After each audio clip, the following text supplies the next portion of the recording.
So you can imagine I used to walk from Umoja to Buruburu, attend my classes. Then from there, board a matatu from Buruburu to town, which I would pay fare at 50 bob. Then from there, I would walk to Kenyatta to and fro, go feed mommy during lunchtime. We would actually hang around, the Kenyatta premise until the evening when, the next visit would be. Again, we would take our time feeding her until we are chased away from the room. Because we knew that the way she showed us love, being a selfless person that she was, we needed to reciprocate the same to her. Hi guys, my name is Anthony Mungai Mirangi, popularly known as Sherrif Anthony. I run Mom Elizabeth Children's Home, which is a CBO that caters for kids, and as well, we also have a feeding program. This home is based at Korogocho, Korogocho-A Paradise area, near Salvation Army. Well, myself, that's not where I originally came from, but I ended up there in 1993 after losing my biological mom to HIV. But before I lost my mom, Mom Elizabeth, who is the founder of the home, had lost one of her sisters who had 6 daughters. And when she took them in, my biological mom was so touched, such that she commented, should something happen to me, I would love my kids to be taken by someone who is as caring as you. And 1 year later, she was normal, she succumbed to HIV, and we found ourselves stranded. The reason being that our blood relatives, they didn't want anything to do with us. I guess it's probably due to stigma, because during that time there were no ARVs, and I guess it was a shameful thing, and they were kind of ashamed of us. So we found ourselves stranded, and as usual, people were interested in other things except the kids. So I and my 3 brothers found ourselves all alone, and that's where Mom Elizabeth came in. She happened to be a good friend of my mom, and she also happened to be a colleague. They were both hairdressers, which was a blessing for us, because if it wasn't for her, surely, I don't know where we would have ended up being, because life would have been much difficult. When she took us in, remember she had also taken 6 daughters, the 6 daughters. And here we are, 4 of us, and she has her own biological 3. So we became 13 in one household, which was a bit overwhelming for, for the husband. At some point, the marriage failed because of us. And mom made a sacrifice, because, giving up your marriage for the kids is not a thing that you can take lightly. And when that happened, we ended up being in Korogocho. Korogocho now, fortunately enough, at Korogocho was founded by her dad. The name was given by her dad. He's the one who was known as Mzee Korogocho. And now we got lucky because we had a plot that Mommy could build something there then for us to live. And after that, Mommy was struggling with resources, and she needed us all to go to school. So the 6 girls were taken to SOS, Eldoret, and I was taken to another children's home known as St. Charles Luanga in Roy. During that time, it used to cater for street kids. And I remember growing up, I grew up being called Chukura all the time. We would go to church and, the kids would mock us, calling us Chukura. I never attended class wearing uniform, because it was, you'd get a jeans or a pair of trousers and then, convert it into a short. And that's how we used to go to class. And now that's where the perception came that, we would be called Chukuras throughout. We were lucky enough because I was among the pioneer class that did class 8, and 8 of us passed. And when we did, we were taken to another school called St. Philip's High School in Embu. And as a group, the home was nice to us because, catering for our education up to secondary level was a privilege, considering that others were not as lucky as we were. So most of them actually ended up losing their lives because they got involved in crime, got into drugs and all that. So I count myself among the lucky ones, because at least, they pushed me up to secondary level. From there, I used to sell clothes just like you see here, and I would sponsor myself to college. So part of my college education was self-sponsored, and I thank God for where I got, to the point I reached, because at least I'm not as unlucky as others who had to lose their lives just because they didn't have someone to give them hope. And that's why I love giving hope to others, because every time I think of my past, I can't help but think that I'm among the most blessed people, because I've seen others losing lives, getting hopeless, and eventually they start abusing drugs. And every time I go back home at Korogocho, I see some of them calling me classmates, and I feel sad, because looking at them and their conditions, it's really, it's not something that you'd be proud of. So I thank God for everything. So we run Mama Elizabeth Children's Home, and unfortunately, we lost our mom to cancer, breast cancer, in 2019. She battled the disease from 2016. And we used to wonder what was wrong with Mommy's health, until when my second born was being born at St. Patrick, Kayole, Mommy had come to visit. And when I went to meet her, I could see that she was in so much pain from the way she was walking. The first thing I did was to walk her in a near chemist, and I bought her strong painkillers. Then after seeing my kid and blessing him, now I told her, Mommy, you have to tell us what's wrong with your health. And that's when now she broke the news that she had breast cancer. Unfortunately, that was in 2018. And she was diagnosed with breast cancer in 2016. But looking at all of us, none of us was, financially stable. So what Mommy did was keep it to herself.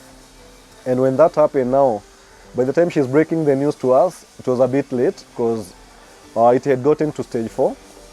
And she kind of had given up, because she used to tell us that, you guys know what cancer does to families. It leaves them without anything, with pain and the resources and all that. But we told her, Mommy, we are not going to give up on you. We have to give it a try. We have to fight. I had to do a lot of convincing. I and her firstborn, called Nyambura, we did a lot of convincing until she accepted to start her medical. That was in 2019 now. So my son celebrates his birthday on 8th February, but traditionally we've always pushed it to 14th February to Valentine, so that we can share with the kids. But I remember in 2019 that could not happen. We had actually planned for everything, but then on 13th February, Mommy gets admitted for the first time at Kenyatta. And from there it was a bit tricky for us, because you know what it's like when someone has cancer, and we all have these ideas that, they may survive, they may not. We didn't have the resources, and even getting those tests required lots of cash. I remember at that time I had a business right here. I had a kinyozi and a nail bar. I had been given a loan by someone whom I've not even paid to date. And unfortunately, being a startup business, and then here comes mom's disease, the cancer, fighting it required a lot of resources. At some point, my business is closed. I had a boutique, I had a, kinyozi and a nail bar. They all suffered. I've been doing article writing since 2012. And I remember during that time, I was still struggling to write, because mentally I was not okay.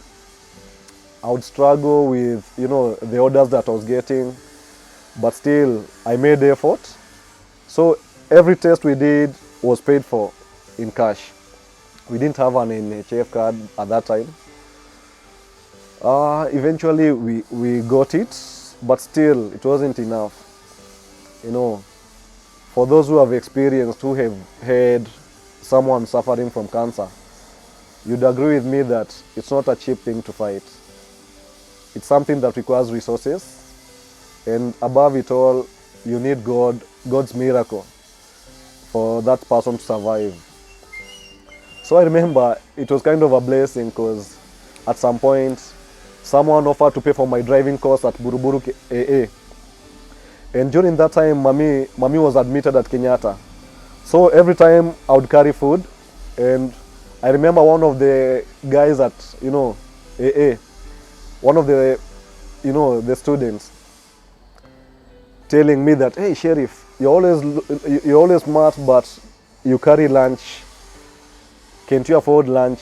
And I had to tell him that, sorry, this food is normally not mine. That's why you see instructors excusing me early. Even during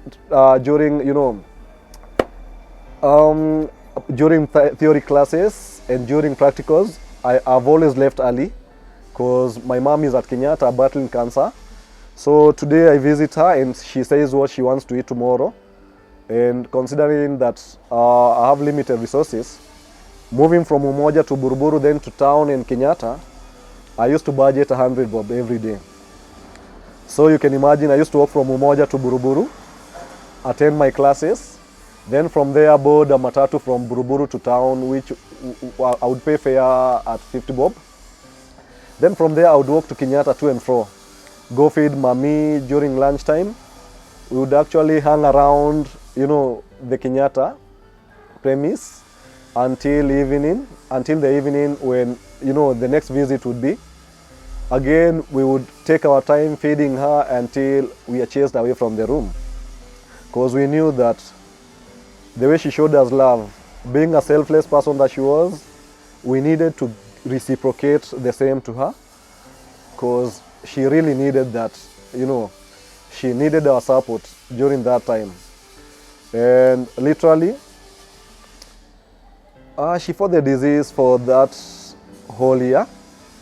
Out of the 12 months, she was in and out of hospital for about 9 months. Now you can imagine, out of the 12 months, 9 of them were in and out of the hospital. And it was during that time that the first group visited us, the AA group. I'll always be grateful to you guys for, being the first to come and visit.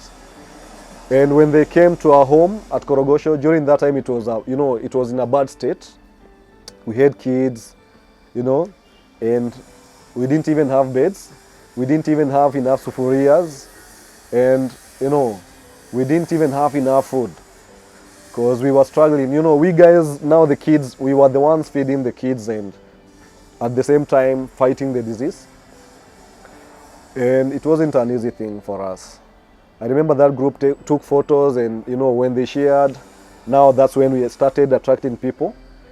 And you see, when people visit, it's a blessing, because you'll find others, some will come and bless you in so many ways. And that's what happened, now that's when people started visiting, and, we became recognized. People started getting interested to see, who is this Mom Elizabeth? Who is she? I mean, this kind-hearted person taking care of kids that are not even hers. And, unfortunately, during that year, as much as people used to visit, at some point, Mami gave up, because the cancer had spread to her lungs. And now you can imagine, with the lungs getting affected, getting infected, and, life became hard for her. I remember for the first time that she was there, she was at Kenyatta for 3 months. From that point, she was discharged and came back home, weighing 35 kilos. And because Mami loved kids, the noise, and that love made her gain kilos up to 70 kgs. And we were hopeful that she would survive. And fortunately, every time she would feel pain, I remember the doctors used to explain that the lungs, zilikuwa zinapata maji. And extracting the water was a painful experience for mommy because I remember she used to scream all night. 24 hours when she was at home, she would scream. And at that time, the fan that, she had a fan in her room and it was running at, at maximum 24 hours. The windows were open throughout the night. She didn't even care whether you'd see her naked or not because the pain was unbearable for her. And to date, I actually don't like walking into that room because it only revives those memories and I don't like it. I know I'm a strong person, but when you lose two parents that you love to, killer diseases, it kind of gets, into you and you really want to forget things. So to date, I don't like that room, but we thank God for everything. God had a reason. And after fighting for a long time, at some point, mommy, before she lost her life, I remember one day we forced her to sit down. She had a friend of hers and we would use her name, to ensure that she eats. Because she likes the friend and they were very close and she never wanted to annoy the person. So we would tell her, hey, mommy, you have to eat, or we called Sister Rosanna and she would eat. I remember on that day we forced her to sit down after, after a struggle. And when everyone was just looking at, was roaming around, mommy holds my hand and she was like, hey, I'm ready to go home. And, I didn't take her serious at first and I was like, mommy, how can you say that you're going home and the doctors have not even discharged you? And now she got serious and told me, Mungai, you have to listen. My son Mungai, listen to me. I'm ready to go home and I'm delegating the responsibility of the kids to you. And I'm choosing you, I'm picking you to keep my legacy alive. I want to take care of the kids. The journey won't be easy, but you should never give up. I know you'll face challenges, but I know you can. And looking at all my kids, I know you'll be able. I'm leaving the kids in good hands.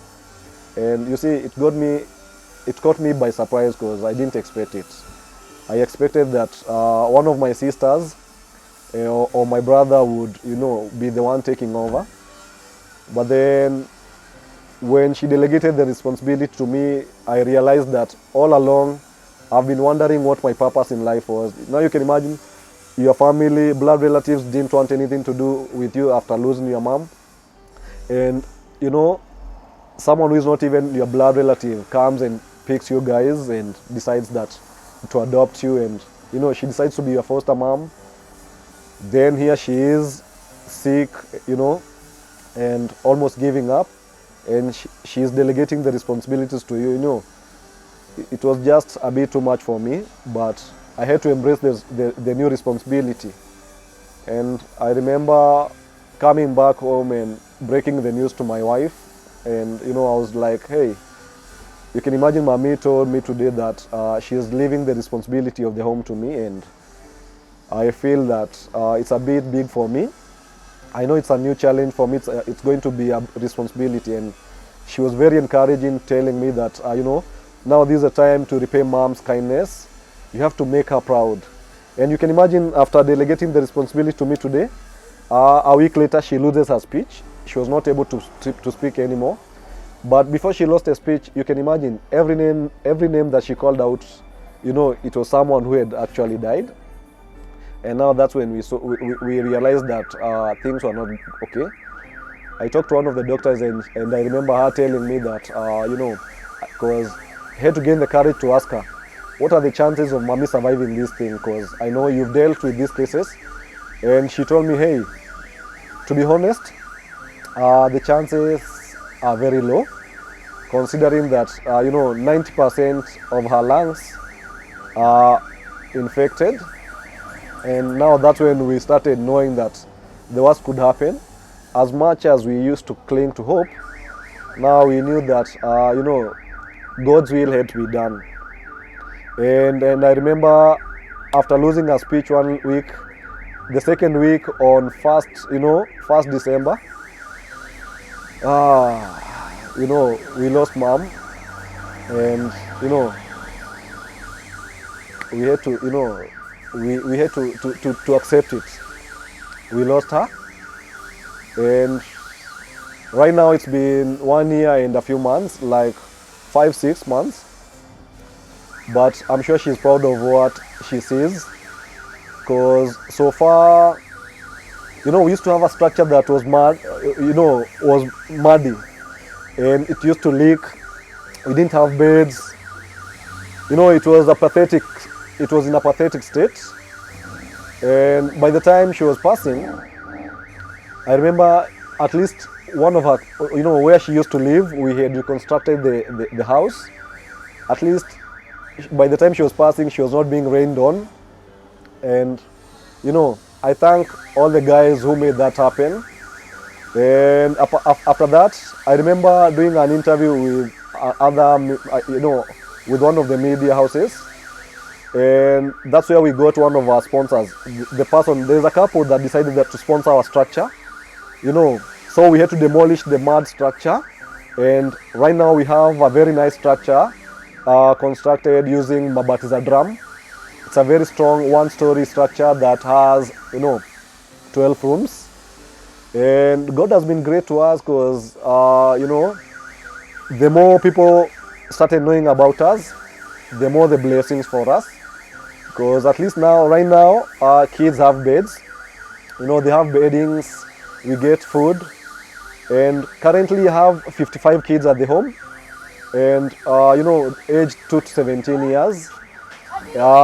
I educate 79 kids within the slum, now inclusive of the ones I have at the home. And apart from that, I also have a feeding program that operates from Monday to Saturday. And it benefits about 400 kids daily. That's lunch and supper. We started this feeding program after realizing that kids and other, the local community members would see visitors streaming into our home. And every time they see people coming with stuff, I realized that most of them would come and wait for me, and they would be like, Uncle Monga, that's what they call me, Uncle Monga, nisaidie na unga moja tafadhali. And I would issue out the ungas, and at some point realized that giving out the ungas was a bit, unsustainable for me. Why? I'm depending on visitors for the food, and here I am. Every time someone comes up and approaches me for unga, I give out.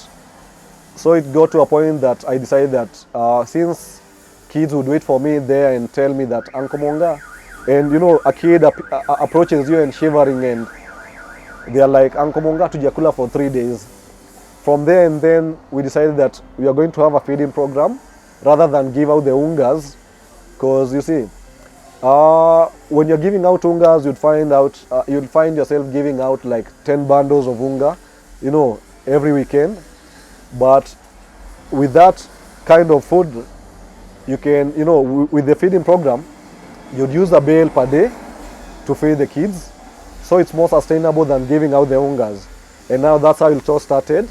Currently we feed, that's an average, because sometimes the queue is too long, and but on average we feed 400 kids on a daily basis. That's Monday to Saturday. The reason we don't do it on Sunday is that I only work with volunteers, and you see, if someone gives you her time, gives you their time from Monday to Saturday, you have no right to demand for Sunday, because on Sunday then they have to be with their families. That's the time they have to do their cleaning. That's the time they have to do their personal stuff. So what I do, since I'm not in a position to pay these people, what I do, and currently I have 6 volunteers. What I do, I work extra hard. I ensure that I handle orders that can help me to motivate them every weekend. And every weekend I give them, I know it's not much, but at least I try to give them 500 each every weekend, because, the home depends on me for everything. And, like this shop here gives 6,000 per week. And when business is bad, it's actually a bad time for me. Now that's when I have to go back to the people on WhatsApp and Facebook try to appeal for help. Sometimes people respond, and you know, at times you find yourself stranded and all alone. Because you know, unfortunately, this pandemic, the COVID-19 has affected everyone, and now you can imagine when I'm struggling, I know others are struggling as well, but still I have to take care of the kids, and you know, it's a bit challenging for me because you see, like for instance, those volunteers, getting them to work for you on a daily basis, because we have cleaning to do, we have cooking to do, we have, you know, sorting out cereals and all that. It's not an easy thing, and now you can imagine with the unemployment rate in Kenya, and here someone is giving you a time, you know, it's only fair to appreciate them, and the only way I can show my gratitude to them is through that kind of motivation. As much as it's small, but you know, they appreciate it, they appreciate my effort, because they know and realize that one day when things get, you know, when things work out, I wouldn't look for others to employ, because they would be the first people to, you know, to consider. And currently, guys, we find ourselves stranded in most, you know, cases, because I have school fees to cater for. I have 79 kids who relies on me. That is in terms of education, because I have 45 school-going kids in the home. And then, you know, when kids come for feeding, I try to find out who are the kids that, you know, don't go to school. I find out the reasons, and I try to take them back to school. And now that's how I ended up with 79 in total. What I do, as much as schools are free, you'll find that there are needs here and there. You'll need to pay for tuition, you know, lunch meals and all that, because during lunchtime they have to feed at the schools, their respective schools, and you know, I do my best to provide for what they need. We are always in need of stationery, so to be honest, we need school fees, stationery, foodstuffs. Like we consume 1 bale of unga per day when we are doing ugali. When we do rice, we consume about 40 kgs per meal. When we do cereals like beans, dengu, njahe, kamande, and kathalika, we also consume 40 to 50 kilos almost on a daily basis. So you can imagine what we go through, and considering that we don't have sponsors. So basically, I mobilize for everything using my social media, which is, you know, I'm not very active in others, but I use Facebook, and you know, my contacts now, the WhatsApp part. That's where I get most of my friends who support us, and we are always encouraging visitors, because every visit is a blessing for us, and we still invite everyone who likes to support others to come and visit us. When you're here on the ground, that's when you realize that you know, you have privileges that sometimes you may not, you know, you may not appreciate. But when you visit us at Korogocho Paradise area, the first thing that you're going to, you know, that's going to welcome you is the sorry state of the people around. Because people who have consumed illicit brew, they've become hopeless, and as a result, they end up consoling themselves using drugs. And who suffers in this case? The kids. That's why we take care of the kids, and I'm always fighting for these kids, because I believe that if I take care of these kids, you never know, tomorrow we'll find ourselves having another sheriff, you know, who is going to come back in the slums and take care of others. Because I've always been a strong believer that if Mom Elizabeth had not given me a chance, I would probably be dead right now. I would have gotten into crime, I would have gotten into drugs, and you know, so it gives me hope when I try to make others happy. So guys, I've always appealed for help, because I cannot do it alone. Right now, the CBO, the certificate is out, and I believe things are going to brighten up for the home and for, you know, for the community. Because without your help, guys, this home cannot run. I would like to take this opportunity to thank the couple who built our home. And since I cannot have, I do not have the right words to express what we feel. Every time I look at that structure, it reminds me of your kindness, and I pray for you that may the Almighty God replenish your pockets 100 times for what you did for us. I'd also like to thank, JCC Thika Road. You guys, you've been, an inspiration to me. You've been very supportive to us.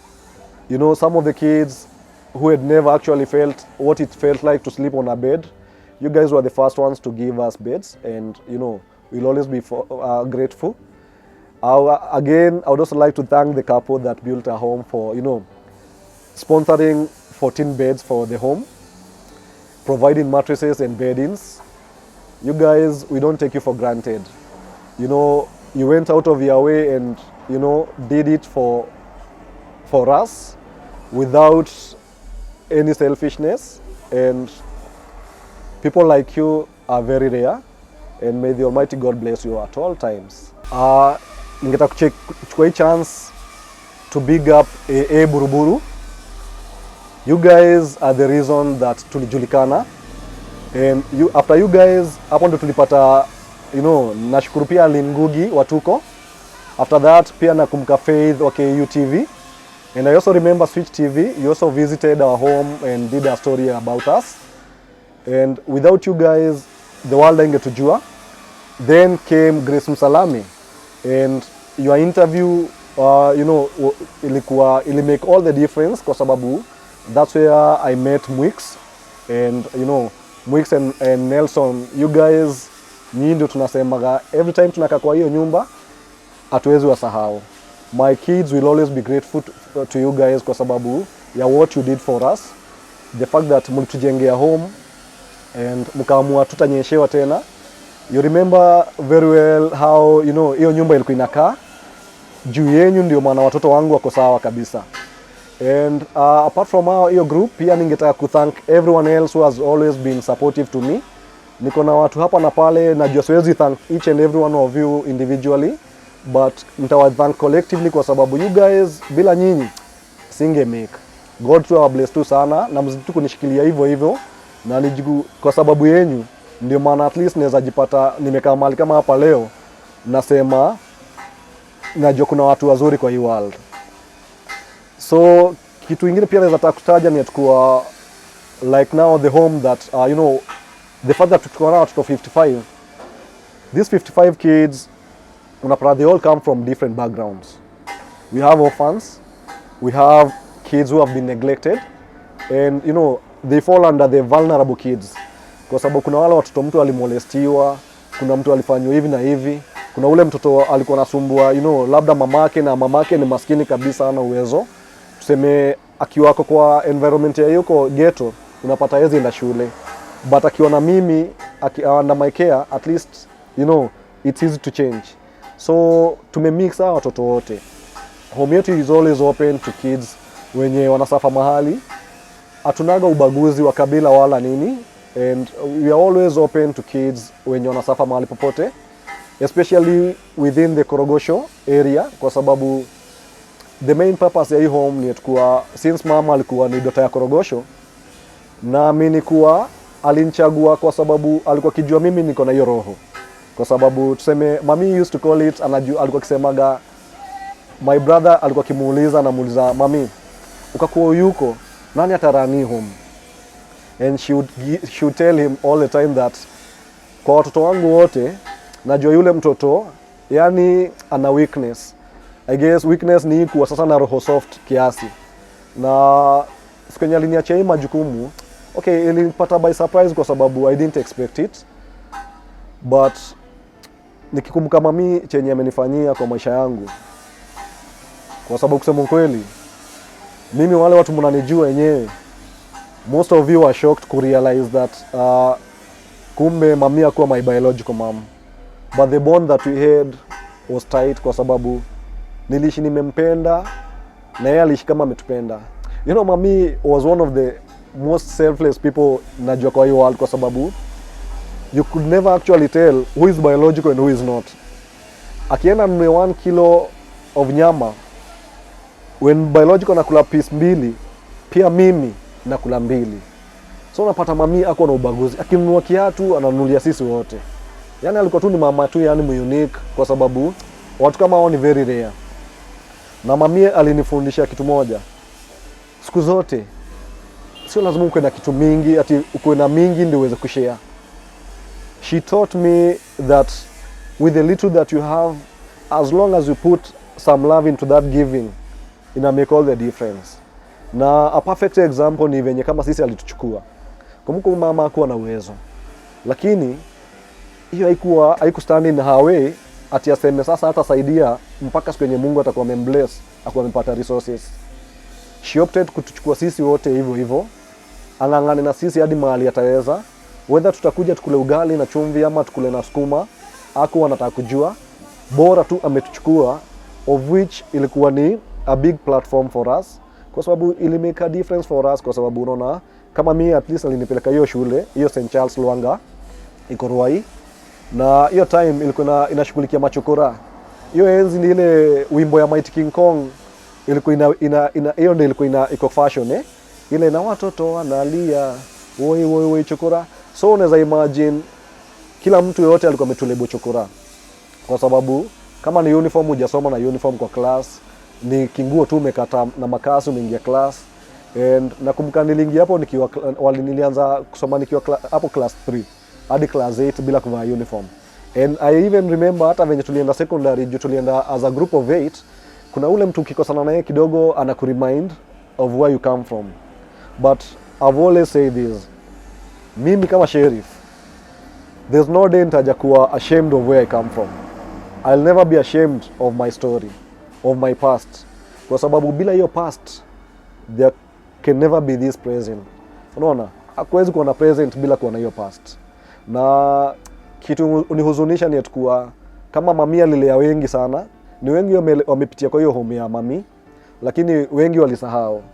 Na hiyo musemani yao ni ya kila mtu na Mungu wake, kwa sababu if mimi kitu najua ni kuwa the love and the kindness that mami alikuwa na extend kwetu, hiyo ni kama alikuwa anapanda miti ambayo sasa inafaa kuwa imetoa mizizi ikaenea kila mahali.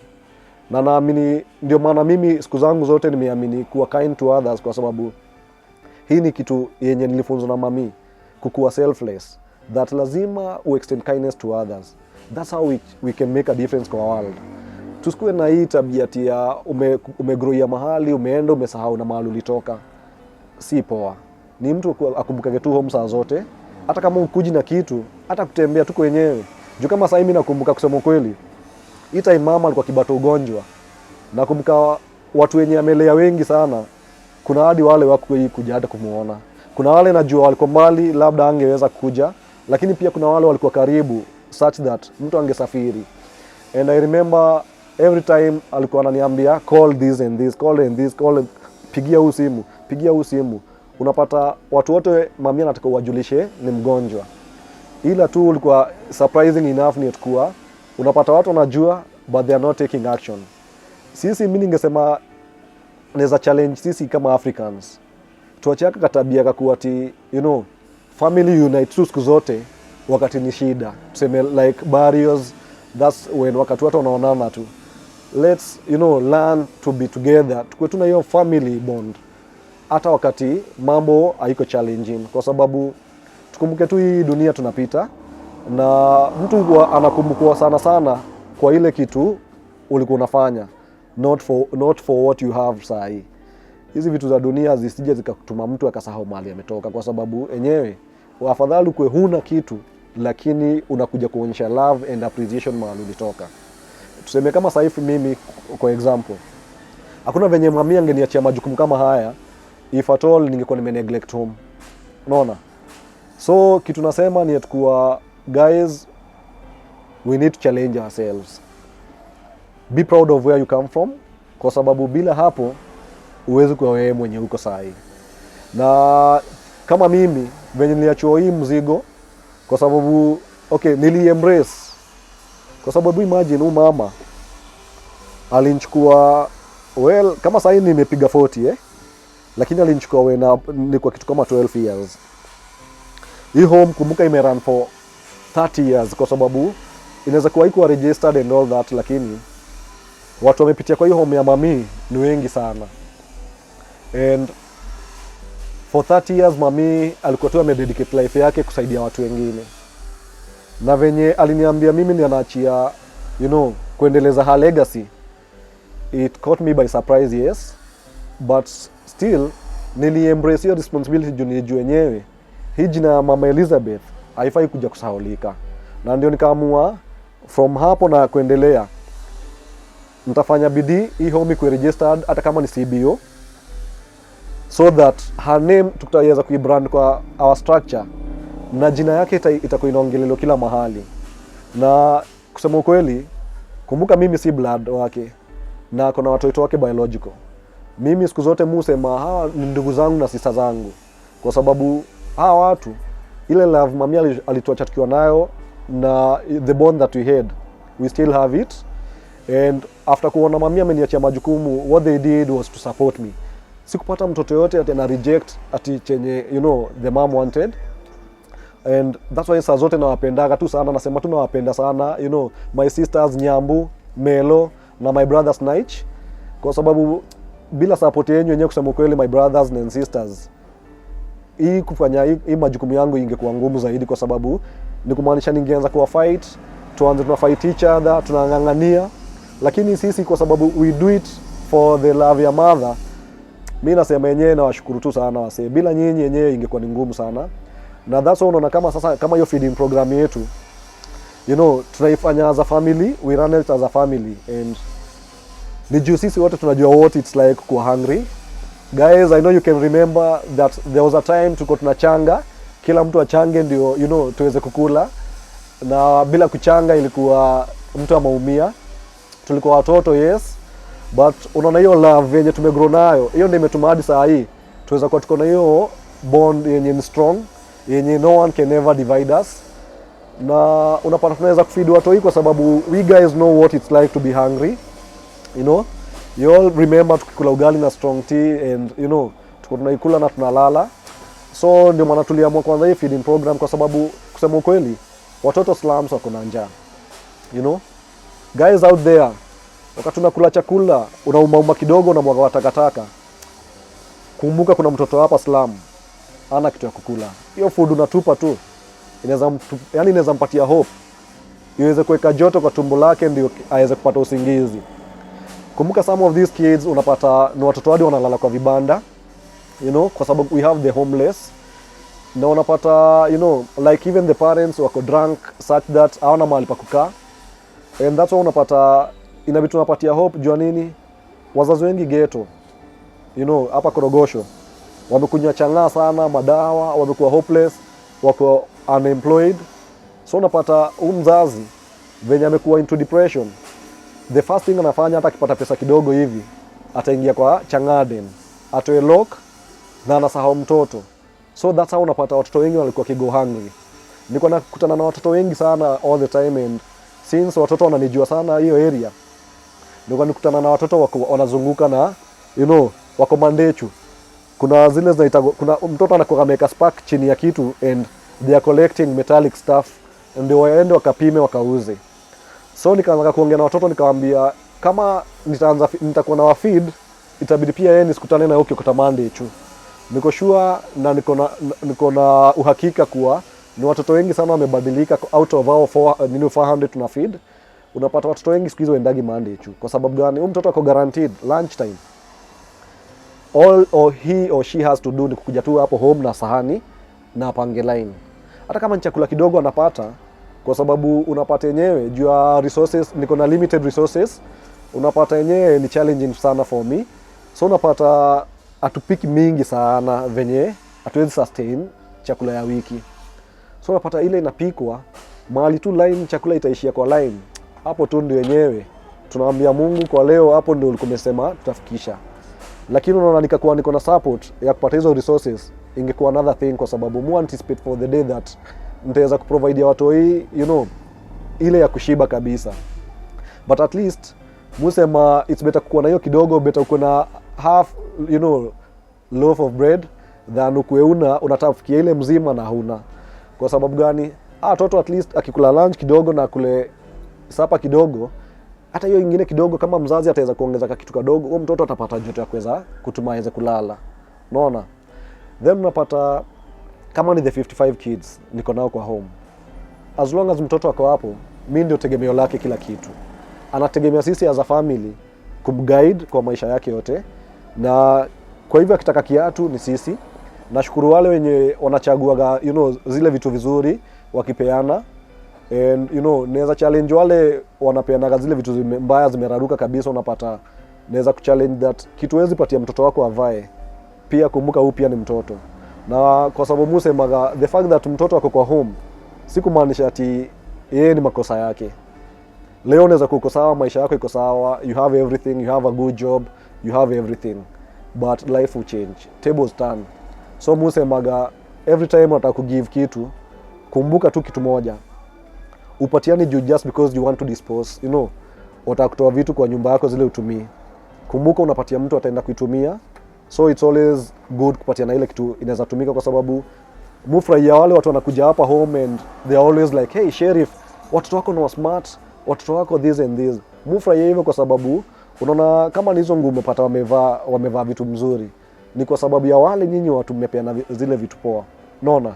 Na inakuwa ni baraka tele, kwa sababu kitu tu fanya unapata like when you give out those clothes, tunachagua some for the home, for the residents now, for the kids who are residents, then the rest kwa cute kifeed watoto, unaangalia pia ule mtoto amerarukiwa sana, na unampatia kitu pia itaweza kumcover, kwa sababu utapata ni kadem kamerarukiwa extreme, anaji-expose in njia mingi hapa na pale. Unapata ni kijana amerarukiwa pia yeye, ukimpatia nguo na uone smile yao mtoto yenyewe, unajua yenyewe kusema kweli that simple kind of act, kind of kindness inafika kwa roho ya huyo mtoto, na huyo mtoto kesho hata hajasahau.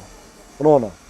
Juu kama sasa ukiangalia poa, kusema kweli, hebu imagine mimi Sherrif kama singepewa support.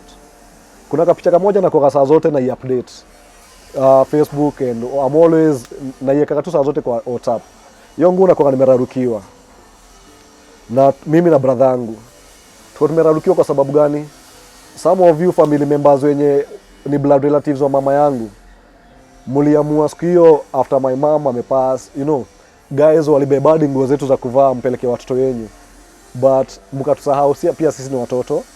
And kitu musema niliwasamehe nyinyi wote kabisa, though I don't have to be associated with anyone, kwa sababu mimi naamini family imenilea, that's my family.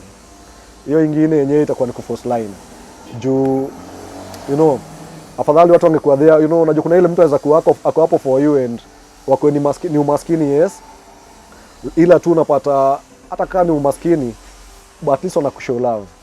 Naenda bado nasema mami alikuwa ni mama mwenye ni mkind tu kabisa, kwa sababu even after amepata cancer before pass, nakumbuka mami alitulazimisha tuende for closure,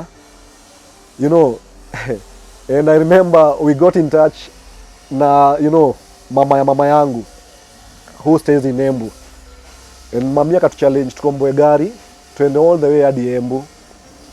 Hiyo time ni mgonjwa, na wajua tulijua sasa Jumamini mgonjwa lazima tuheshimu wishi yake. We went there and nakumbuka shosho alikuwa amefurahi sana, and she came up with excuses that angetuchukua kwa sababu alikuwa na mashamba, alikuwa na kesi za mashamba during that time when mom alipass. Na saa hii alifaitia hizo mashamba, at least she has spared one of which ilikuwa kama 3 acres near Embu town for us, yenye angepatia mama yetu akatupatia sisi. But nakumbuka tumetoka huko tukiwa excited, and being an article writer nikaanza kufanya research, nikichallenge my brothers, nikiwaambia guys, now that tuko na kaploti mahali, tuko na shamba mahali, nataka niwa challenge kitu tuweza lima iweze kuja kutupatia pesa. And 3 months later wameshauza ile shamba. Hapo ndo nika realize that they don't have the love, wana hiyo love yetu. Probably mtu anakutamani ama anaona ni kama uko sawa juu unaweza uko in a position ya kumpatia, but guys, wacha tusivalue hizi vitu za dunia. Hizi vitu za dunia kusema kweli zinakuwa tu ni za ku make life yetu comfortable, yes, but hakuna mtu enda nayo. Unaona? Kwa sababu kama saa hii unapata shosho sasa you know, she kept calling me and ikafika to a point, najua some of you watafikiria mimi ni mhash sana na ama niko bitter, and I'm not bitter.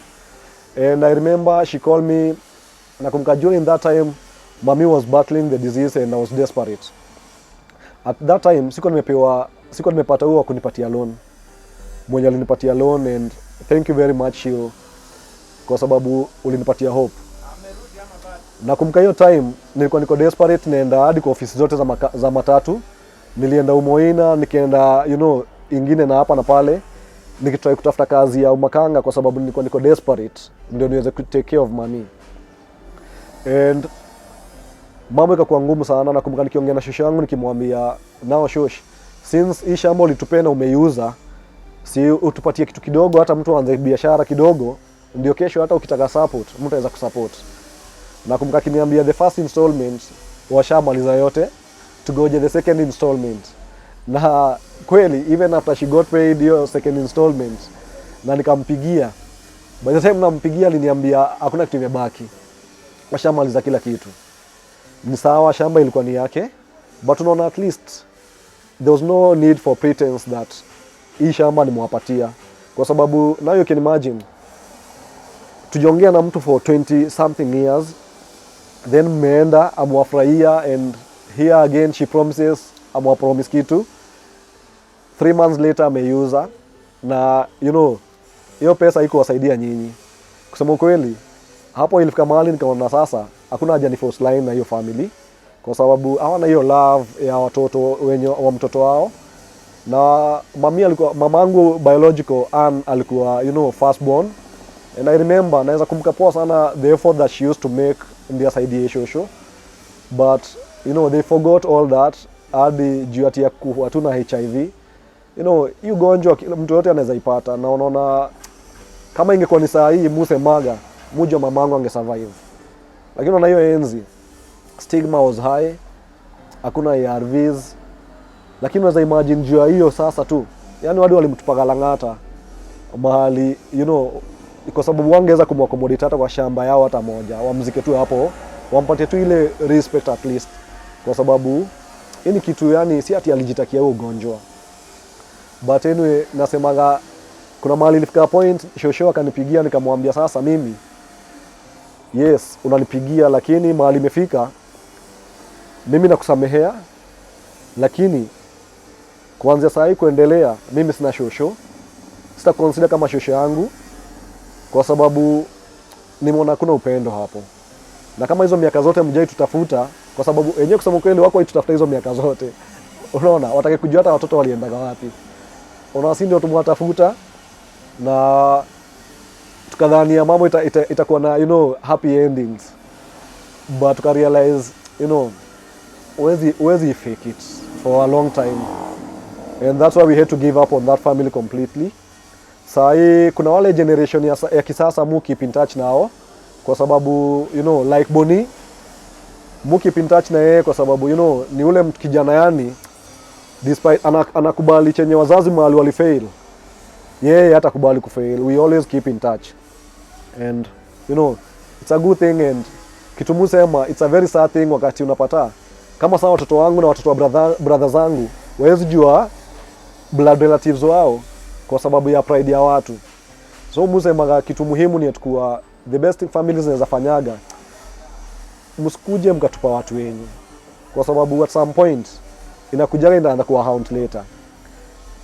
Looking at me saa hii najipatiaga hope, though nasemaga you know what I've gone through kwa life yangu imenipatia challenge, na you know it has shaped me into who I am today, kwa sababu in everything that I do muku na put a lot of considerations, naangalia vitu from different you know points, naangalia nikifanya hivi tahatu mwenzangu aje, nikifanya hivi ta affect mwingine aje. Kwa sababu gani? Kwa sababu ya yale mimi blood relatives wetu walituma tukapitia. Na besides hiyo kuwa the fact that kuna mtu yani mkae mtu yani sisi si blood, lakini aliamua akajitolea, sacrifice her own happiness for us. It takes very unique people kama hao kufanya hivyo. Hiyo mietu kitu nasema ni atakuwa you know imetufundisha kitu moja kama family. Now you know my foster family yenye nimegrowia imetufundisha kuwa saa zote that tukiunite hakuna kitu tuwezi fanya. Unaona?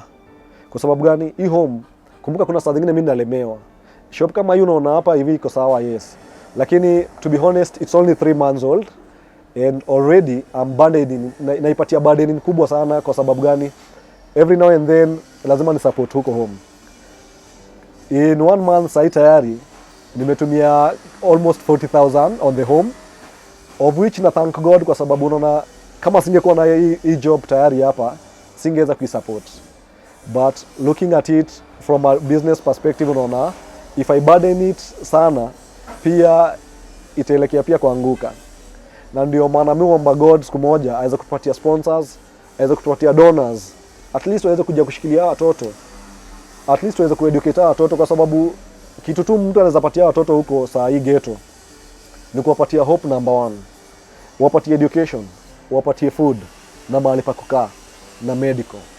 You see, ikiwa ni mtoto anajua mahali ametoka, atakuja pale atie bidii, ndio kesho pia aweze kujisimamia. Kwa sababu akiweza kujisimamia, si hapo tu ndio atarudi pia aweze kusaidia mwingine. Unaona? Lakini tukikuwa selfish na tuachake kuwa ati lazima tukue, yani usemage ati siku Mungu atakubless na mingi ndio utaweza kubless mwingine. Hiyo kidogo tu natoa hivi. Mimi ni witness na okay, mimi naweza sema kitu moja, nimelearn na life. Mupe na kugive. Lakini naye kusema ukweli sikosagi.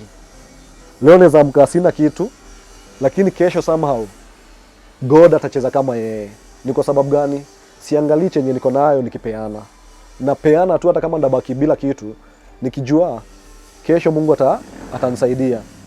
Kama sasa unaweza pata mura itu siku mzima, wakati niko na orders, nitafanya jobs za writing, na at the end of the day nikipata whatever nimelipwa, actually tuseme 90% si ile najisaidia nayo. 90% nairudisha kama hapo home. Unaona? Na naifanya kabila kuwa na machungu wala nini. Naona naweza sema kwanza niachwe hii majukumu mwenyewe, kusema kweli na Mwenyezi Mungu. Mwenyezi Mungu amewalk na mimi. Otherwise mtu anajua hii story from mahali ilianza, akikuja on the ground atakwambia yenyewe kusema kweli huo Mungu amewalk hiyo walk na Sherrif. Kwa sababu nakumbuka nyumba yetu kwa tunakaa mbeleni, mtu alikuwa anakuja anashikwa na huruma. Mimi nikiwa hapa kwangu umoja mahali nakaa, every time ina rain hakuna kitu kingine ningeweza kufanya. Akili yangu yote ilikuwa ina go back ghetto. Kwa sababu gani? Ile nyumba mimi nimegrowia ilikuwa ni ya matope, and ilikuwa by the time tunaibomoa ilikuwa inaanguka. Ilikuwa hadi kuingia kwa mlango lazima uiname kabisa ndio uweze kuingia ndani. Na you can imagine it's raining, vikingi zimekulika, na kuna watoto. Akili yangu ilikuwa ikigo back home, kwa sababu najiambia watoto wetu now that kuna rain, what happens to them? Suppose hii structure ikuje down on them. Unapata yani ilikuwa ni stress sana. Lakini una Mungu bado tumia watu wakae tu from nowhere. Mtu hata ujai huko ukianspect unaja meet na wanakuja na make a difference. That's unapata watu kama hao sasa, unapata Mwix and Nelson. Those guys, you guys ni watu tu yani wapoa, sijui nitaja wathankaje, kwa sababu it's because of you. Sasa hata nikilala naweza lala poa nikijua watu hiyo wako safe. Hiyo time nakumbuka kuna wale watu wenye mnatuona, mnaweza kumbuka kuna some of you walikuwa na visit. And mnaweza kumbuka poa sana like group 254. You guys, kwa sababu mko kuja saa zote mnapata kuna nyesha kila mahali, kuna drain. Tunaweka hadi sufuria kila mahali. Unapata sistangu Nyambu kitanda yake alikuwa ameweka, lakini mahali imewekwa juu kuna nyesha sana, hadi amelala lakini amefungua umbrella so that maji isiingie kwa bed yake. Lakini unapata yani yote tunashukuru God, kwa sababu kusema kweli God, wale watu hata usema hakuna Mungu nishangaza sana, juu wenyewe Mungu yuko. Na mtu jua Mungu yuko through miracles na happening. Anatumaga angels wenye sio lazima wawe na wings. Angels unapata ni mtu kama mimi na wewe na mwingine, kwa sababu nyinyi ndio mnakuja mna make all the difference. Na it's because of you that hii home saa hii hata mtu akikuja unaona watoto wameko vizuri, wana place ya kulala, wana chakula wanaweza kula. Na pia nashukuru sana wale watu pia unapataga nimepost na you respond. Najua it takes a lot of sacrifice kukuati mtu amejinyima ndio aweza kutumia Sherrif kwa kitu kadogo kakuweza kusupport watu hii. Naona ile tunaambiaga ni tukua hakuna siku hata moja nitawaangusha, kwa sababu kumbukeni, apart from the fact that I do this with a lot of passion na naifanya with a lot of love, pia hii ni majukumu niliachiwa na mama na akapumzika, of which mu feel niko na duty na niko na responsibility ya kufulfill her dream na kuendeleza her legacy. Na unapata enyewe kusema ukweli wa mambo ni tukua siwezi fanya bila support. Unaona? Najua certificate inakuja soon, na kitu naweza fanya ni kualika all people who would like to partner with us, you know, for selfless reasons zenye mnaweza kuja tukue tumeunite pamoja tuweze kusaidia watoto. Ukiangalia yale majukumu niko nayo hapa home unapata ni mengi sana. Unakaa tu hivi kidogo, umepewa breakfast, unaenda kunywa, simu imekuja, anko hakuna makaa, anko hakuna this and this, anko hakuna chumvi, anko hatuna pesa ya kununua maji, anko hakuna this and this and this and this. And you see, being the person mwenye niko tuseme mimi ndo na head the home, unapata hakuna venye ndaanza complain nikisema nyinyi na nyinyi mnanipigia simu sijui nini. Lazima nakubali ni kwa sababu ni majukumu yangu, na ukiniambia nijua najua, yes, they have trust na mimi that nitaweza kufanya bidii, na kama niyo makaa inatakikana tuweze kupatikana. Kama ni chakula pia wanajua nitaweza kuja kwa platform niweze ku appeal for help. Na Mungu huko kwingine, mimi kitu mufanya ni tukua post narudi ndani ya kimoyo yangu, naambia Mungu, Mwenyezi Mungu, mimi nimeplay part yangu na kuachia the rest, kwa sababu wewe ndio mweza yote. Na kusema kweli God hajaniangusha, na ndio maana muju wenyewe kweli hii majukumu venye alikuwa kijua nimeachiwa, alikuwa kijua hata hii work na mimi. Zamani growing up nakumbuka nikiwa multimedia, kuna time nilikuwa nafikanga na kwa niko na stress sana, kwa sababu kuna dona alikuwa ananilipia shule at some point, then things didn't go well na I had to drop out. But still juu niko kijana tu kujiweka smart, watu wako kijua story yangu, and sometimes niko na get stressed mimi mwenyewe, lakini sina mtu wa kuambia kitu, kwa sababu naogopa ile kuchekelewa watu, you know, watu wataanza kuridicule wakianza kusema Sherrif hivi na hivi na hivi na hivi. But Mungu mkapoa sana that kitu nililani tukua Mungu toa mtu mbali. Kama mimi ndio nilienda hadi shule nikafika mahali nilifika, na nikakuwa sasa mimi naweza simama mimi mwenyewe, naweza kujisimamia.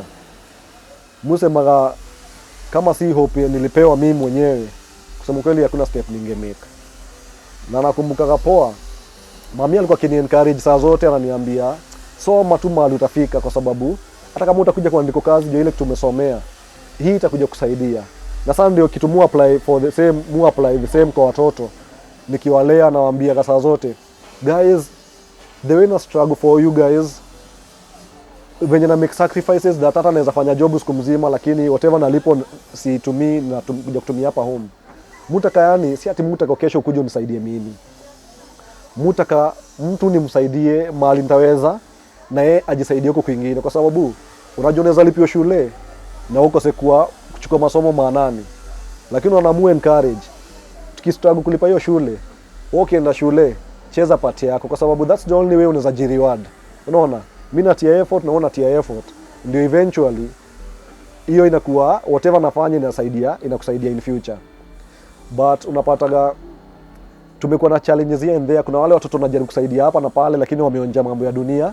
So utapata, you know, kuna wale watoto kama saa hii, kama hii mwaka peke yake nimekuwa na watoto kama tuwili tudem nilikuwa nimepewa na police station, and at some point hawa watoto mambo ya dunia tuseme tu ilikuja ikawaweza zaidi.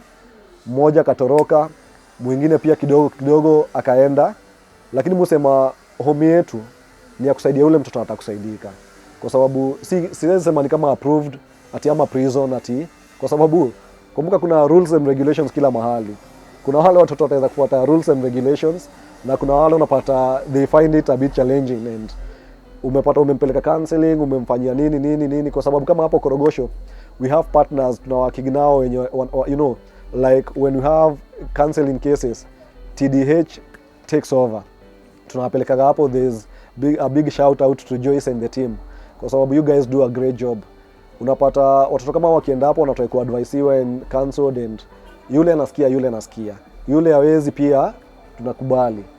But kitu naweza sema kwa hii society yetu ni tuna need kuwa there for each other, kwa sababu mara mingi unapataga watu hapa na pale, watu wagopa kusaidiana, sijui kwa nini, ama sijui watu tunaoneanaga hatuna ile love ya extend the kindness to each other. But mnapata kitu moja, the more extend kindness to others, even though tunakuwa na a better society. Like looking at Korogocho in large, uta realize that vijana kama ni vijana wengi wamekuwa neglected. Kama ni boy child huku, it's either ni mwizi, ako into drugs, ama mambo ingine, yani all the vices that unaweza relate nazo. But unaona kama ni girl child pia na challenges here and there. Unapata ghetto, vitu mingi zina happen, kuna prostitution, you know, all kind of bad things zina happen in the ghetto. But unapata tukianza kulea watoto from kitu muse na focus na watoto wadogo rather than kufocus na the adults, ni etukua, I believe these kids are the future. And for us to have a better Korogocho tomorrow or any other slum, people have to come out and start taking of the kids. Kwa sababu unaona these kids hawa ndio future generation. Tukianza kunacha watoto kuanzia wakiwa age ndogo, watagrow wakijua kuna hope. Atagrow akijua sio lazima aende kwa drugs. Unaona? Atagrow akijua sio lazima ajiuze, sio lazima aibe niweze kusurvive. Kwa sababu anaweza learn new skills in life hapo. Kama home yetu niko sure tumepatia hope watoto wengi sana. Kama wale watoto wenyewe tuna feed yenyewe, kusema ukweli, ukija kwa line, ukiangalia watoto, you realize that ni watu wetu wanani support. Kunajua kuna wale watu kuja pale wananiambia, Sherrif, hii burden kubwa sana. Lakini na thank watu kama Juliana Olayo and Devongiri, kwa sababu you guys have been a pillar for me, mnanisupporting saa zote. Na kusema kweli siwezi thank watu na nikose kuthank my dear wife Vero, kwa sababu wewe mwizi wa roho, kusema kweli, bila support yako mimi singeweza kufanya chochote. Juu wewe ndio una having to deal na stress zangu. Nimekuja home niko na stress, umeniwekea food hapo, nimeshindwa kukula saa zingine, lakini you're always, you know, encouraging me to never give up. Juu unaona ka stress najipatiaga juu wale watu hii. Na kusema kweli mimi naweza sema tu, kusema kweli, bila wewe support yako pia ingekuwa mambo ni ngumu for me, and I thank God for you. You know, what I love about what I do is that even my sons, unapata watoto wamelearn hiyo ku extend kindness, you know, from this early stage, and that's what inani encourage sana na realize kumbe if you show something, ukifanya through, you know, by example, watoto watafuata hivyo. Unajua mara mingi tunaambia kwa mtoto asikizagi chenye tunamwambia, atatry ku emulate what you do, and that's why nasema I'll never give up on these kids when wako kwa ghetto. Na hakuna siku zote mtu anani approachigi huko ghetto ati anataka help ya mtoto. If it's a genuine case, I'm always listening. Na unapata nguvu sikiza, kwa sababu najua watoto sisi ndio hope yao. Now you can imagine watoto kiwalia kuanzia saa hiyo wakiwa wadogo, na tunawapatia hope aende shule, you know, later by the time ako 18 una ensure they have skills, kwa sababu that's my future, you know, even though more project in future that najua God atatupatia resources that tutakuwa na mashini kama za kushona, you know, by the time watoto watoke hapo wakijua kunit, kama ni hair dressing atokea kijua hair dressing. Kwa sababu gani? Watoto hata tukiwalia kwa hiyo home setup, you know, kama home yetu ni unique sana unlike others, unapata tukimlea kwa hiyo within the Korogocho environment, within that home setup, but then after 18 years na kuona mwachilia ana skills zozote, hakuna kumsaidia. But mimi naomba Mungu sana nisaidie venye atanipatia enough resources ama enough partners, enough sponsors wenye tukishikana nao from this point tunaensure mtu tumemshikilia not only shule peke yake, but pia tunaensure kuna life skills zenye anaweza hata kienda kuface the world, anaweza face the world na confidence, akijua kufanya kitu yote ati negative ndio aweze kusurvive. And I believe that one day all this it happen, Musema God's timing is always the best, kwa sababu even saa hii hata nikiongea na nyinyi hivi najua Mwenyezi Mungu akona plans za hiyo home, na najua akishaeka tick hakuna mtu yote anaweza kuja kuweka ati anaweza kuja kuinterfere nayo. Na support even the local authority ya coach, kwa sababu wamekuwa supportive here and there. Unapata kama ni area yangu Paradise, security iko sawa, utapata chief na support hapa na pale, na kitu naweza wa challenge ni kuwa wacha resources zikikuja za kusaidia kama watoto vulnerable na and all that, wacha zifike pia home. At least zikifika home pia unapata tuweza inua watu hivi vizuri, unaona. Na thank zile shule zenye watoto wangu wako kama St. Clair, St. Francis, Daniel Komboni, Ngunyumu and the rest, Mission of Hope, kwa sababu kuna wale mnanielewaga mfukuzi watoto, na pia na challenge wale wenye ufukuza pia, tusiweke pesa mbele sana, wacha tukumbuke watu hiyo wanatoka from backgrounds zenye ziko mbaya, na kila time unamfukuza huyo mtoto na muua moyo, atafika mahali yenyewe hiyo masomo imchoshe. Wacha tukuage tunaweza consider watu hii tunakuwa na hiyo patience enough ya at least unaweza nipatia time na tafuta vitu za kusort rather than kushinda mwafukuza, kwa sababu na believe tukishikana ndio tunaweza lea watoto vizuri, na najua ghetto tunaweza change sisi wote tukishikana, tuache kuwa tunaweka material mbele. Let's act out of kindness, tukijua hiyo action yako moja tu hivi inaweza make a very big impact kwa mtoto. So guys, thanks a lot. Siwezi toka hapa bila kusema some of the challenges na face kama home, kwa sababu venye nimemention hapo mbeleni, we have no donors, we have no sponsors, and we depend on well wishers. And these well wishers ni wale watu tuko friends Facebook, wale watu niko na contact zao, na wale watu the groups that visit homes, unapata word spreads out there, ndio unapata even though tuna survive. So kitu tunaweza challenge watu ni kuwa watu wangu, wakati mnaona yenyewe nimepost na need support, kindly come out in big numbers. Juu unapata saa zingine na strain, unapata makaa agunia ni 3000. Yet nikiangalia WhatsApp napata niko na 500 views. Suppose guys, sio lazima unitumie 500. Suppose mtu anaweza tuma 50. Si tunanunua hiyo gunia ya makaa, kwa sababu gani? United tuko strong na tunaweza. So guys, kitu nasema ni tukua face challenges mingi za food stuff. I'm always in need of cereals, that is dengu, beans, maize, yani kila kitu ina fall under cereals. Na need unga, like on Saturdays we do 3 bundles kila Saturday za chapati, and Saturdays enyewe tuna feed more than 500 kids, kwa sababu tunajua watoto na vitu tamu wanakutokea. So unapata unga kama hiyo tuna need ndio tuweze kuendeleza what we do. Kama ni watoto wenye kama sasa feeding program inaenda 2 years na feeding program sana tulianza ile time ya COVID-19 ilianza, kwa sababu nilikuja nika realize kama ni wazazi wengi hapa coach, unapata ni mama fua, unapata we even have sex workers and all that, we have hawkers, everyone got affected na hiyo mambo ya COVID-19, and hapo ndio watoto wakaanza kuwa na njaa zaidi, na hapo ndio the feeding program that ilizaliwa hapo. Na so far tukiangalia back tunaona yenyewe we've made a big difference, na kitu tunaweza challenge watu ni tukua mtu support tu, yani that's why unasikia nikisema tuna need school fees, tuna need food stuff zote zenye mnaweza food stuff zote, hatuna ubaguzi wowote.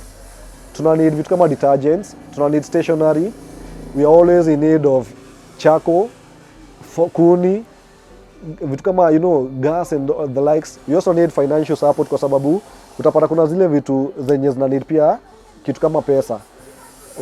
And I believe watu mkinipiga support in future tutaja kuwa tena tunaangalia back pamoja, tunasema yenyewe we made an impact through what we used to do together as a family, kwa sababu na believe mimi nikiwa mtu mmoja ama tukiwa sisi kama family ya mama Elizabeth Njeri, hatuwezi manage home peke yetu. Tuna need support yenu ndio tuweze kuendeleza. So I invite all the people who are interested, wenye wanaweza kuwa interested kupartner na sisi, na even corporates, companies that wenye mnaweza penda kugive, naweza invite, send people to come on the ground on what we do, then you know, support us.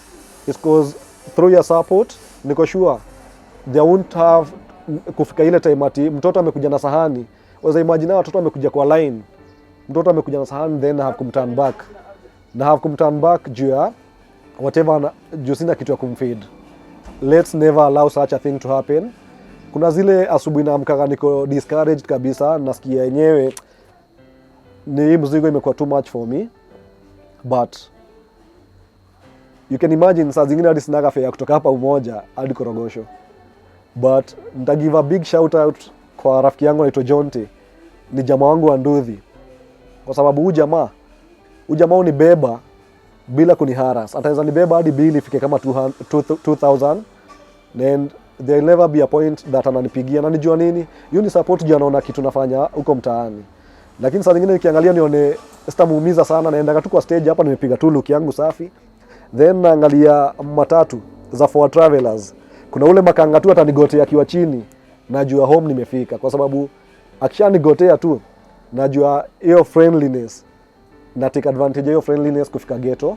Na muenda huko sana sana nikiwa mara mingi unapata wakati kwanza niko na feelio niko low sana, at my lowest, mu prefer niende hapo. Kwa sababu gani? Nikienda hapo home nikiangalia wale watu wote wako na hope na mimi, wala wananitegemea, and here I am nasikia ni kama na try to lose hope. Mutoka hapo nikiwa rejuvenated. Kwa nini? Naangalia watu naona mimi niki lose hope, what happens to those 55 kids? What happens to hao watoto 400 wenye wanakuja kukula kila siku?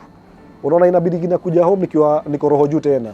So guys, maombi pia ni kitu muhimu sana. Nashukuru wale wenye unikumbuka kwa maombi, kwa sababu hakuna kitu inaweza succeed bila maombi. Na tena nitasema, you know, Sarah Boy wa JCC and your team akina Joyce, you guys ni watu wa nguvu sana, kwa sababu spiritually nilikuwa niko chini, na sababu yenu sasa nasikia niko strong zaidi. You guys are always encouraging me, na nashukuru God for you.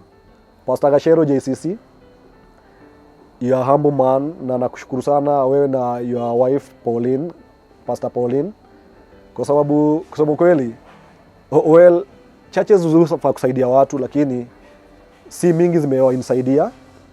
Na JCC Thika Road, you guys were the first ones kukuja kunisupport, and for that I don't take you for granted. Ile tu nitawaambia ni mzidi kuniombea, nizidi kuwa stronger pia spiritually. Najua mambo inakuwa a bit challenging, and you know, without your prayers guys I cannot make it. So guys, ni supportini tu yani, na mzidi kunishikilia. Msiwahi kubali yenyewe hii program kama niyo feeding program, au 400 kids plus wakuje tu kwa yani wame lose hope ati juu Sherrif ana kitu ya kuwapatia. Unaona, wanajua pale ndio home. Apart from that, mimi pia mua niko, you know, we always open to girl child mwenye na need sanitary towels. So guys, pia na invite wale udeal na hizo vitu, pia mnaweza kwa saa zote pia mnatuletea, kwa sababu what we do, we accumulate them then give out after every 2 months. Like hii wiki on Saturday nitapeana, kwa sababu mupatia the local kid, kwa sababu ghetto watu wanatake advantage. You can imagine girl child wanatake advantage hadi kujua sanitary towel, na inakuwa ni kitu sad sana. You can imagine even saa hii nikiongea hapa, I have a 15-year-old who is a mom, and the other day we were thinking that nitampeleka shule, she would go back to class 6 kwa sababu she dropped out of class 6 and aweze kuwa, you know, aweze kuzaa and all that, kulea mtoto. Na unapata huyu mtoto, kwa sababu unamuita mtoto, the fact that you know, she is not yet 18 despite being a mom. And the other day she told me that she wants to do hair and beauty. So mtu anaweza jitolea atasupport academy, kwa sababu kuteleza sio kuanguka. I keep talking to her na namwambia, wewe, the fact that tumepata mtoi saa hii ako 5 months saa hii na uliteleza, ujaanguka mama. Kwa sababu gani? Bado kuna hope. Wacha utumie mtoto sasa kukuwa motivated. Wacha utumie mtoto kama inspiration yako, unajimotivate kudo better kesho kwa sababu ya mtoto. But unapata mtoto kama huyo mdem, naweza taka kumpatia hope, naweza taka kumsaidia, lakini with limited resources na kwa ni a bit challenging. Lakini ukiwa uko out there na uko in a position unataka kusaidia academy, kwa sababu apart from yeye peke yake, I even have other 7 of them who are also minors, and some of them are pregnant, some of them have kids, and these people wana need help. Unaona? Pia niko na wale vijana wenye wako hapo mtaani, mtu hataki kuiba lakini ako desperate na maisha, anataka kitu kama kakos. The other day kuna one of a street kid kalini approach and he's like, wameambiwa watauliwa kwa sababu inasemekana hao ndio iba area fulani. Na unapata kijana kama wao ameni approach kwa sababu gani? Anajua kini approach inaweza mpatia hope. Ameni approach akisema anataka tu at least joezi rudi shule, kama anaweza mlipia kufanya kakos aweze kufanya, aweze kujitoka hiyo street, analala chini ya vibanda ndio kesho aweze kujisimamia. Yani anaweza furahi sana. Suppose we don't act, then kesho tuluzua kijana. Do you think your guilt itatuisha? We'll always be guilty. So let's not ignore when people come for asking for help kwa sisi. Let's always try to act na to help. Tusisamage wish ningefanya. So na challenge pia wale watu mnaweza sponsor vitu kama hizo courses. Kitu kijana anaweza fanya apate 2 skills. Feel free to get in touch na mimi. Na together tuwezaona venye tutasaidia watoto wengine pia waweze kuja kujisimamia in future. Mimi sina mengi ila tu kusema na washukuru nyinyi wote wenye mmenishikilia. Na pia ukiangalia biashara kama hii, bado nitasema kuna watu a few wenye wamekuwa very supportive. Kuna Mwix, hii biashara iko hapa kwa sababu yako. Kuna Julie Human Hair Center, thank you very much for always being supportive. And kuna Emma Karanja, thank you very much. Kuna madam pia aliamua anilipia kitu kama license. Mungu akubariki tu sana kwa sababu you guys have given me something at least ya kufanya, at least ya kuniletea kitu kadogo. Bila nyinyi yenyewe singetoboa. Na najua pia nashukuru the landlady wa hii nyumba kwa sababu kama hadi saa hii mumchelewesha siku zote, hata saa hii bado najua sijamlipa, but she has been always patient na mimi, and she's always encouraging me that don't worry my son, kuna time itajafika utakuwa among wale watu wa kwanza kulipa. Kwa sababu unajua mtu haikuangalia umepiga luku, saa zingine anaweza jiambia wewe pesa uko nazo mingi, lakini saa zingine unaweza pata mtu amepiga luku lakini hata ukimshika utingisha hivi hakuna hata kitu inaanguka kwa hiyo mfuko. Kitu unasemaga ni kuwa luku inatupatia confidence na inatupatia hope that kesho unaweza. So kwa watu wote mko mkinishikilia, msichoke na mimi. Najua saa zingine mu feel kama niko too much kwa sababu leo naomba hii, kesho naomba hii. Nitazidi kuwaomba kwa sababu siombi for me, naomba for watoto na sitakuwa ashamed kuomba. I'm appealing for help from individuals, companies, groups, and even parastatals, corporates. Naomba tu support yenu. Ni manguo, unaweza kujitolea kulipa school fees, chochote yani, you can always feel free to get in touch na mimi. My number is 0721 372 688. I repeat again, 0721 372 688. Thank you very much. Najua pamoja tutaweza kushikilia watoto na tutaweza kupeleka mbele. Tutaweza kuwasaidia ili kesho wajishikilie. So msichoke na mimi na support me where mnaweza. Your support makes all the difference. God bless you all na mzidi kunishikilia. Thank you.